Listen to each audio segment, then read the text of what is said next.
35 మంది గెలిచినప్పుడు కానంటే ఇప్పుడు నేను ఒక మాట చెప్తాను దీనికి కౌంటర్. ఇప్పుడు ఓసీలకు మీరు ఎన్ని టికెట్లు ఇచ్చారు, బీసీలకు టికెట్లు ఇచ్చినవి 19. ఆ 19లో 4 ఓల్డ్ సిటీ.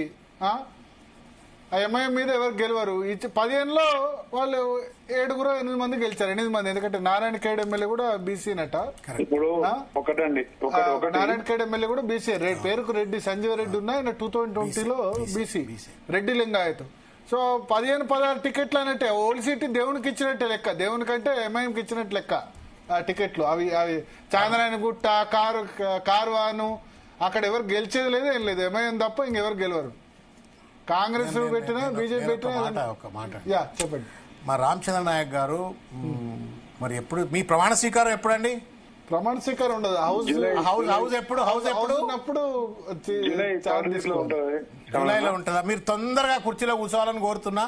కుర్చీలో కూర్చునే లోపు మీరు దయచేసి మీరు ఈ రకమైనటువంటి ఒక ఆర్గ్యుమెంట్ కు దయచేసి ఫెసిలిటేట్ చేయకండి. ఎందుకంటే దేర్ ఇస్ ఎ గ్రాస్ ఇంజస్. ఎందుకంటే మీరు కూర్చునే కుర్చీ ధర్మరాజు కుర్చీ, అది ఆడ కూర్చునేటువంటి వాళ్ళు కాబట్టి మీరు ఇయాటి నుంచే ధర్మరాజు లెక్క ఉండాలి. మీరు ఆ కుర్చీలో కూర్చుంటూనే కాదు, కూర్చోక ముందు కూడా. ఎందుకంటే రాజ్యాంగ ప్రతినిధి మీరు.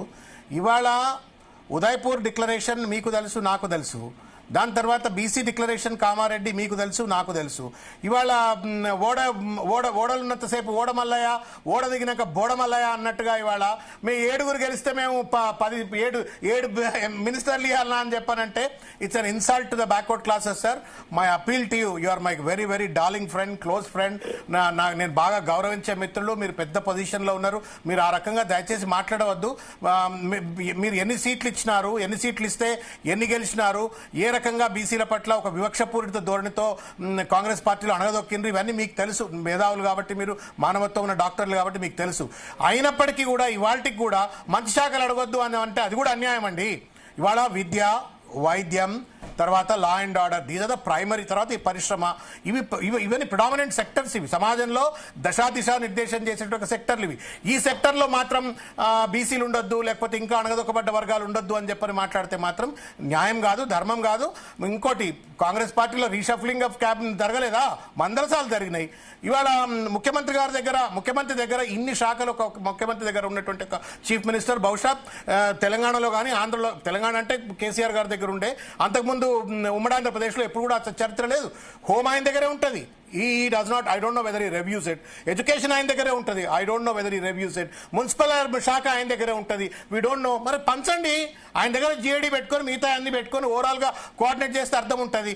అడ్లూరు లక్ష్మణ్ కుమారో, వాకిటి శ్రీయరో మీరు అన్నట్టుగా బీసీ సంక్షేమంతో పాటు హోమ్ ఇస్తే ఎవరు కొట్టి వద్దన్నారా? రేవంత్ రెడ్డి గారికి ఉన్న కెపాసిటీ ఆయన కూడా చేస్తాడు. ఎందుకు ఇవ్వద్దు మరి? కాబట్టి దయచేసి నేను అప్పీల్ చేస్తా ఉన్నా. 7 గెలిచిండ్రు కాబట్టి ఇది ఒక్క మాట అన్న, 7 గెలిచిండ్రు కాబట్టి మేము ఇందిస్తామనంటే ఇది బీసీలను అవమానించినట్టు. మీరు 42% సామాజిక న్యాయము, కులగణన, బీసీ డిక్లరేషన్, ఉదయపూర్ డిక్లరేషన్ ఇన్ని మాట్లాడిన తర్వాత ఓట్లు వేసిన బీసీలకు మీరు 7 గెలిచిండ్రు కాబట్టి మీకు ఇంతే ఇస్తామని చెప్పని మాట్లాడితే అది ఎందుకో మంచిగా అనిపించట్లేదు. మరీ మీ నోట్ల మీరు, ఎందుకంటే మా ధర్మరాజు గారు మీరు భరత్ గారు చెప్పండి. ఇంకా 3 స్థానాలు మిగిలి ఉన్నాయి. ఒక మైనారిటీకి, ఒక బీసీకి తప్పకుండా అయితే అవకాశం. Why should they wait? చెప్పానా డాక్టర్ అన్న, ఒక మాట చెప్పానా అన్న? ఎందుకే మైనారిటీని ఏం పాపం చేసిందే? 18 నెలలు అయిందన్నా అధికారంకి వచ్చి. వాళ్ళ ఓట్లతో అధికారంకి వచ్చింది మీ కాంగ్రెస్ పార్టీ. ఏ కారణం చేత మంత్రి పదవి ఇయ్యరన్నా? Are they beggars that you have to make them wait? మీరు చెప్పండి. Are they beggars that they have to wait? మీరు అన్ని సూత్రాలు చెప్పొచ్చింది కదా. ఉదయపూర్ డిక్లరేషన్ సూత్రమేనా, మైనార్టీ డిక్లరేషన్ సూత్రమేనా, బీసీ డిక్లరేషన్ సూత్రమేనా, ఎస్సీ ఎస్టీ డిక్లరేషన్ సూత్రమేనా? ఇన్ని సూత్రాలు చెప్పినాక పాపం వాళ్ళని ఎందుకు ఎదురు చూపాలంటున్నారు? ఎందుకు ఎదురు చూడాలి వాళ్ళు? ఇప్పుడు భరత్ గారు, శ్రవణన్న మేధావి, మంచి వాగ్దాటి. ఇప్పుడు వారు నేను మైనారిటీకి ఇస్తున్నామని చెప్తున్నా. ఎప్పుడు ఇస్తారే? 24 నెలలకు ఇస్తారే? మీరు అసలు అధికారంలో రాకముందే మంత్రి పదవులు పంచుకుంటారు. వాళ్ళేమో 18 నెలల దాకా ఎందుకు కాగాలి? వాళ్ళ ఓట్లతో మీద అధికారంకి వచ్చిండు. The 2% of difference that between BRS and Congress, అది మైనారిటీ తోటే. వాళ్ళ ఓట్లతో అధికారంలోకి వచ్చి వాళ్ళకి ఎందుకు ఇయ్యరన్నా? మీరు ఏం పాపం చేసి షబీరల్ని పెట్టరు? ఈ పాపం ఏమైంది? ఇప్పుడు గత 10 సంవత్సరాల వాళ్ళ పరిపాలన కూడా మీరు దగ్గర నుండి చూసి, గత ముచ్చట్లు 18 నెలల తర్వాత మాట్లాడరు. 2 సామాజిక వర్గాలే 65% పంచుకున్నప్పుడు మీరు ఏమైనా మాట్లాడేది ఇట్లా మార్పు రావాలి, కాంగ్రెస్ రావాలి, మార్పు రావాలి, కాంగ్రెస్ రావాలని నినాదాలు ఇచ్చింది ఎవరే? మార్పు జరిగింది కాదే, మార్పు రావాలా కాంగ్రెస్ రావాలా అంటే ఏమనంటే మైనార్టీలను 18 నెలల దాకా అధికారం ఇవ్వకపోవడానే, డెఫినెట్లీ బీసీలకు అదే గొర్రెలు బర్రెలు చేపలు చేయడమేనానే. తెలంగాణ రాష్ట్రం దోపిడిచి వాళ్ళ చేతుల నుంచి బయటకు తెచ్చినాం. అదే విధంగా ఉన్న ప్రజాధనాన్ని పేదలకు పంచుతున్నాం. మేమే కేవలం కుటుంబ పాలన లాగా, కుటుంబ దోపిడీ లాగా చేయట్లేదు. సామాజిక న్యాయం చేస్తా ఉన్నాం. అదే విధంగా మిత్రులకు అర్థం చేసుకోవాలి. మరి గత వాస్తవాలు మాట్లాడితే వారికి కొంచెం కోపం వస్తుంది. మాకంటే సీనియర్ కాబట్టి దయచేసి సమయం పాటించాలి. ఏదేమైనా భరత్ గారు మొదటిసారి వాకాటి శ్రీయర్ గారు గెలిచింది మొదటిసారి, నేను గెలిచింది మొదటిసారి, మా అడ్లూరు లక్ష్మణ్ గారు గెలిచింది మొదటిసారి. మా మొదటిసారి గెలిచిన అభ్యర్థులను కూడా గుర్తించి ఈ రోజు మరి పోర్ట్ఫోలియోలు క్యాబినెట్ లో తీసుకురంటే అది ఎంతవరకు అంటే న్యాయం చేసినట్టు ఒకసారి ఆలోచించండి. ఎక్కడ అన్యాయం జరిగిందని చెప్పి శ్రవణ గొంతు జీవితంలో మంత్రిగానైనా ఏకాఏకి ముఖ్యమంత్రి కుర్చీలో కూర్చుంటేనేమో తప్పులేదు, మొట్టమొదటిసారి మంత్రిగానైనా మొట్టమొదటిసారి ముఖ్యమంత్రి తప్పులేదు. ఏ అనుభవం అనేటువంటి పారామీటర్ అవసరం లేదు. కానీ మీరు బీసీలకు వస్తేప్పటికీ అనుభవం కావాలని మాట్లాడితే అన్యాయం. దయచేసి బీసీఎస్సీ ఎస్టీలకు ఆ రకమైనటువంటి ఒక పారామీటర్ ఏదో మెజర్మెంట్, మెరిట్ మెజర్మెంట్ అయితే పెడుతున్నారో అది సబబు కాదు. మీరు రేవంత్ రెడ్డి గారు మొట్టమొదటిసారి జీవితంలో మంత్రిగానైనా ముఖ్యమంత్రి కావచ్చు, కానీ శాసనసభ్యుడు మొట్టమొదటిసారి అయితే మంత్రి కావద్దంటే ఎట్లా? భరత్ గారు చెప్పండి. రేవంత్ రెడ్డి గారు ప్రతి చట్టసభలో పనిచేసిరు, జడ్పీలో చేసిరు, ఎమ్మెల్సీలో చేసిరు, మండలిలో చేసిరు, పార్లమెంట్ లో చేసిరు, శాసనసభలో అనుభవం ఉంది. వారికి ఉన్న జ్ఞానం గాని, సామాజిక పరిజ్ఞానం గాని మరి ఇక్కడ తెలంగాణ రాష్ట్రంలో ఇవ్వట్లేదు. వారి కృషి వల్లనే ఈ రోజు రాష్ట్ర ప్రభుత్వం ఏర్పడ్డది. వారు సామాజిక న్యాయం కోసమే కొంత ఆలస్యమై ఉండొచ్చు కానీ సామాజిక న్యాయం చేస్తా ఉన్నారు. వారు ఒక ఫార్వర్డ్ కమ్యూనిటీ నుంచి పుట్టిన బిడ్డ అయినా గానీ ఈ రోజు దళిత డిక్లరేషన్ మన దళిత వర్గీకరణ గాని 30 సంవత్సరాల నుంచి పెండింగ్ ఉన్న వర్గీకరణ చేసినాం, బీసీ కులగణన చేపట్టినాం. మా గిరిజనులకు కూడా మరి మా షెడ్యూల్, మా లాంగ్వేజ్ ని 8th షెడ్యూల్ లో చేర్చాలని చెప్పి ఒక తీర్మానం చేపించి పంపించిండ్రు. అదేవిధంగా సామాజిక వర్గాలని మరి అన్ని కూర్పులలో మొన్న మీకు ఎమ్మెల్సీ చూడండి, ఒక మహిళ బీసీ విజయశాంతి గారికి, అదేవిధంగా శంకర్ నాయక్ పేదింటి బిడ్డకు, అదేవిధంగా మన ఎవరు అద్దంకి దయాకర్ ఒక పేదింటి బిడ్డకు గుర్తించారు. అదే కేసీఆర్ ప్రభుత్వంలో హెట్రో పార్థసారథి రెడ్డి లేదంటే మన ఎవరు గ్రానైట్ రవి గారు 100 కోట్లు 1000 కోట్లు పార్టీకి లంచాలు అదేవిధంగా సంపదను సమకూర్చిన వాళ్లకు పదవులు ఇచ్చారు తప్ప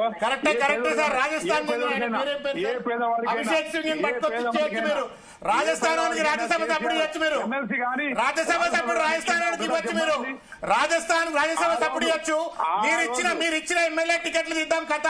1000 కోట్ల రూపాయలు 100 కోట్లు దండుకొని మీరు బీసీల నోట్లో మన్ను కొట్టి టికెట్లను మీరు ఒక వర్గానికి కట్టబెట్టండి. మీరు గట్ట మాట్లాడతారు. మీరు ఎమ్మెల్సీ వెంకటరామరెడ్డికి ఇచ్చిండు, ఎవరు పార్థసారథి రెడ్డికి ఇచ్చిండు, రవికి ఇచ్చిండు, మీ పాలకుర్తి ఎమ్మెల్యే ఎవరు?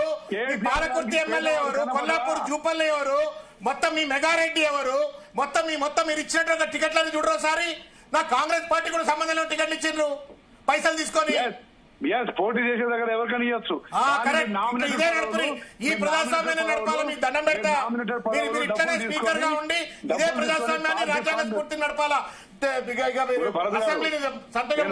మాట్లాడుతున్నా శ్రవణ్ దాసోడు శ్రవణ్ గారికి కేసీఆర్ ఎందుకు మొదటి గవర్నమెంట్ 14లో ఎందుకు పిలిచి ఇయ్యలేదు నా పెద్ద కొడుకు అని చెప్పిన కేసీఆర్ గారు దాసోడు శ్రవణ్ గారిని ఎందుకు విస్మరించిండు, ఎందుకు పక్కన పెట్టిండు, ఎందుకు అవమానాలకు గురి చేసిండు, ఎంత ఆవేదన మరి గురి చేసిండు.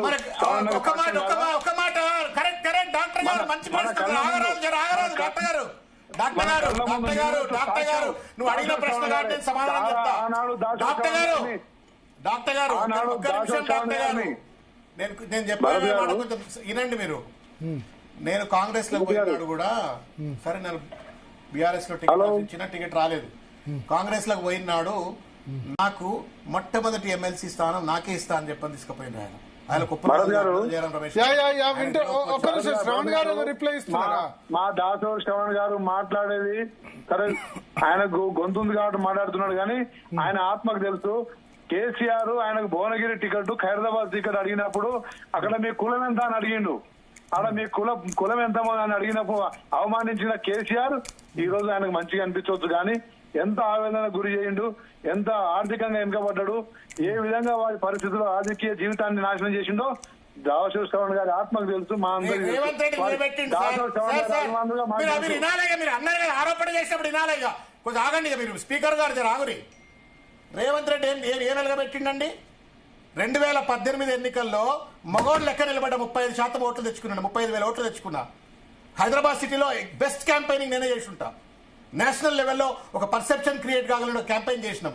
ఏమంటాడు అధికారంలోకి వచ్చిన తర్వాత? బీసీలు ఖైరతాబాద్లో నువ్వు పోటీ చేయడానికి పనికిరాడని చెప్పి నోట్ల మన్ను కొట్టినాడు. ఎందుకో రామచంద్ర నాయక్ లాంటి వాళ్ళు ఇంకెవరో మాట్లాడలేదు. నిలకడగా ఉన్నటువంటి ఒక పార్టీలో నేషనల్ స్పోక్స్ పర్సన్ గా ఉన్నాడు. పనికిరాదు, ఎందుకంటే బీసీ బలమైన గొంతున్నాడు, ఢిల్లీ కనెక్ట్ ఉన్నాడు ఉంటే ఆయన ఇక్కడ ముస్లిం అయితే అని చెప్పి నిలబెట్టిన పరిస్థితి లేదు. వాయిస్ క్లియర్ రావట్లేదు, చూడండి కొంచెం.